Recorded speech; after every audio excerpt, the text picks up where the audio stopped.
is Game of Thrones author George R.R. Martin has taken OpenAI to court and he is winning. Digny, would you like to read this in your funny voice?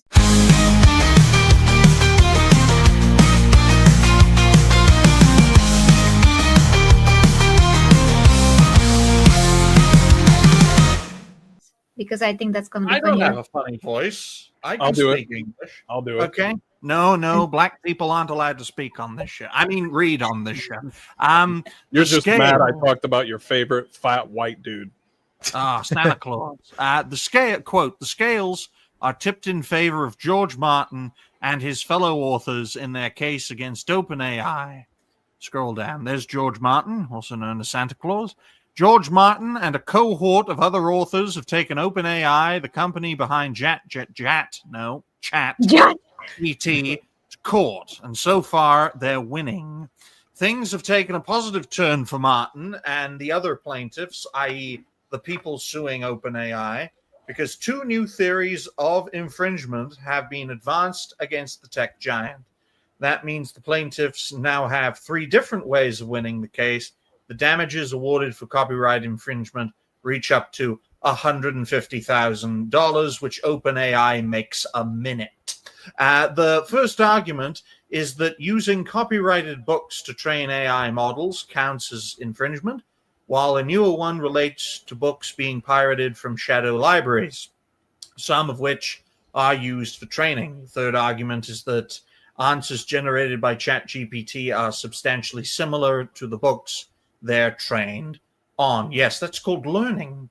The prior class complaints asserted a cause of action for copyright infringement and alleged that OpenAI impermissibly downloaded and reproduced plaintiffs' books. The judge wrote via The Hollywood Reporter, which is used as a source. Why are articles using articles as sources? I do not know.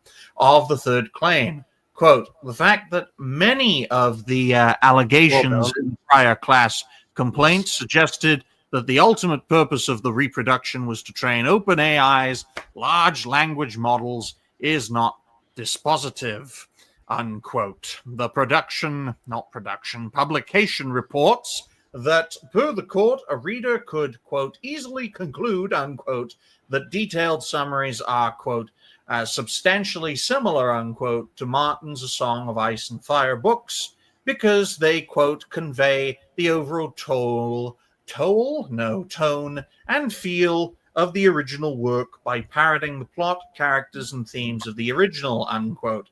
The next stage in the case will involve a summary judgment where the court decides which claims will go to trial. Can I make a point before we continue, right? You're the one talking. Go ahead. Yeah. The point of this is, as I referenced earlier on, as I was speaking through this article, OpenAI especially, but it's far from the only company that dabbles in AI, has so much money that even if you find them in the tens of billions annually, it would not dent their profit margins.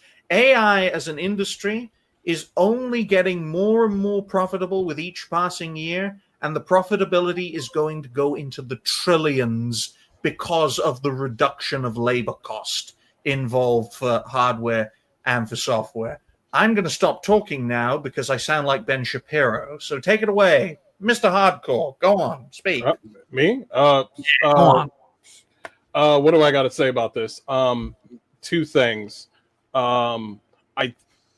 When it comes to these sort of things, because this is what's going to happen in the future. There's going to be some AI film out there, and some people might like it, but also people are going to notice something with AI stories that they all start to sound the same. It's not going to be tomorrow. It's not going to be this year or the next year. It'll probably be years and years down the line where somebody's going to be like, yo, this has AI, but it's a good story. And then without even realizing it, somebody who else, because that's what they're doing. These Chat GPT and all these other sources and stuff, they are stealing from other people's work. I mean, let's just be honest. They're stealing from other people's work. Well, guess what? Somebody else using AI is stealing from who they're stealing. So it's like a chain reaction of stealing somebody else's work. And then, of course, there's going to be court cases, but it's basically you're going to end up with stories that are sounding the same way. It's just like, yo, that was a good story. Awesome. Great. And I can't wait to see another one. And then they see another movie and they're like, wow, that's just like the other movie. And then they see a third one and they're now it's normal people doing it. Yeah. Even like right now, we don't really have like film out there with AI, and it's happening right because there's a lot of games right now where all these fucking butch fucking ugly like fucking Asian or whatever fucking revenge stories with Ghost of Yote and The Last of Us Part 2. All the stories are the same. Angry woman shouting, revenge story, the end. They almost sound all the same. But Angry we're Karen. now basically Angry Karen. Now we're going to get that with AI, where people are going to steal from other people that are stealing, and their stories are going to sound the same with different characters and that sort of thing. Will we see more attractive characters? I don't think so yet. But in the end result, it's just going to be who stole what from who. And also another thing with George R.R. Martin.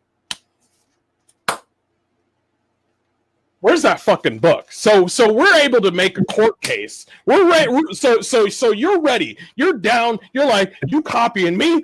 I'm coming for you, son. And I'm over here like, Daddy, we need to eat. Please work on your next book, please. This fat fuck won't work on the next book or won't let somebody else work on the project and be like, hey man, I can't do it. I'm fat. I'm lazy, but I'm gonna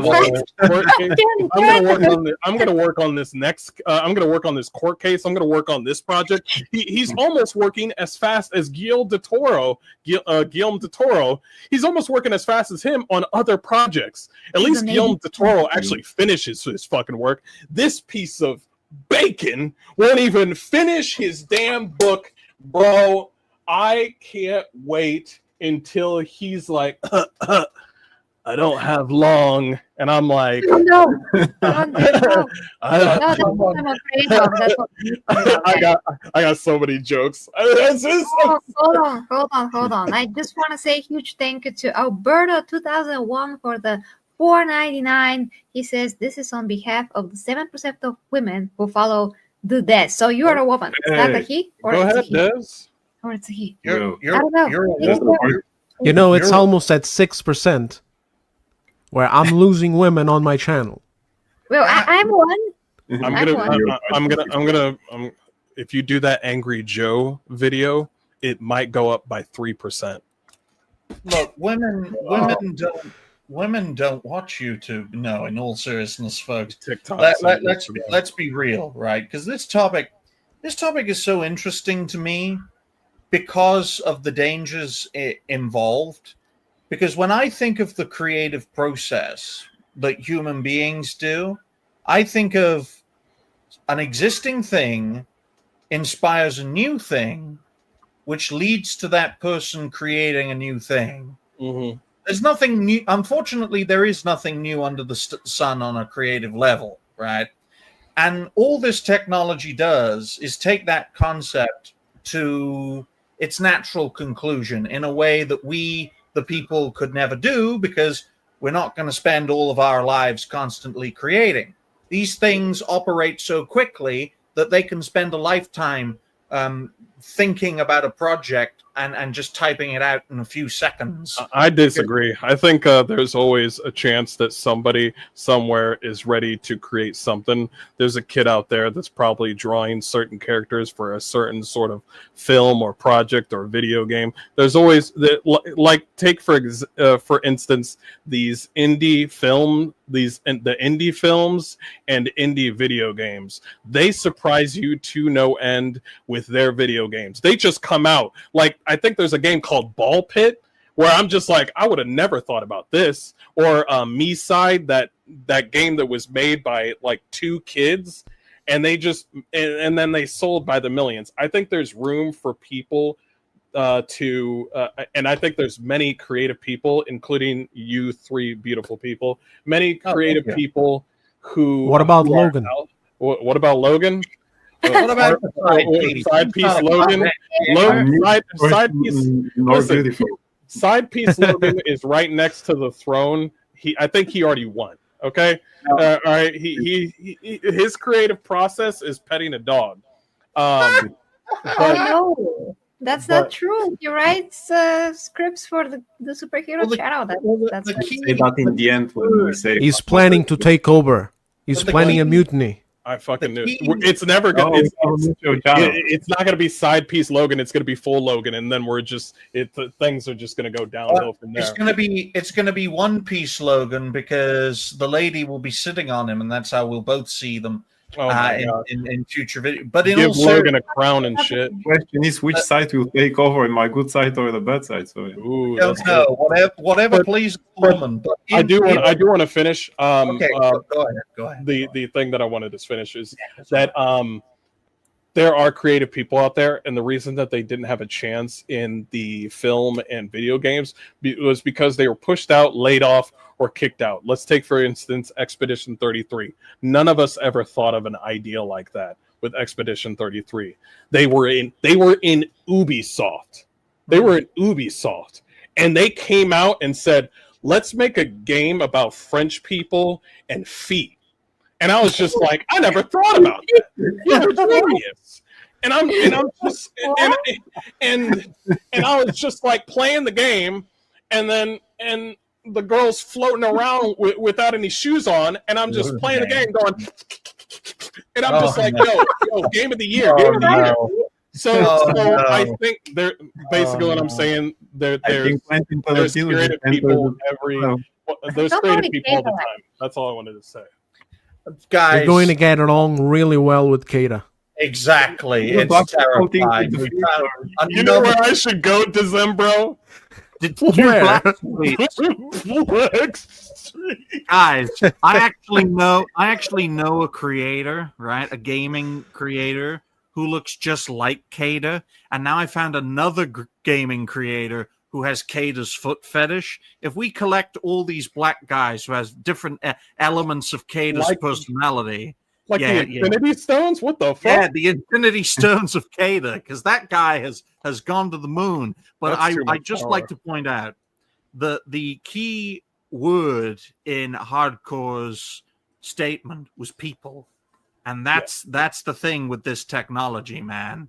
Right? It's like a mirror, right? You don't hate the mirror when it gives you a reflection of yourself, and that's exactly what we're seeing with this very profitable, and it is very profitable, right? If you think just in terms of money, you are going to fire 30,000 people, which is what Amazon did recently, and just bring in all this software tech, hardware tech, AI brains with hardware robots to do all the factory stuff. And that is the great danger, is that we're being attacked on two fronts here. I mean, look at my character.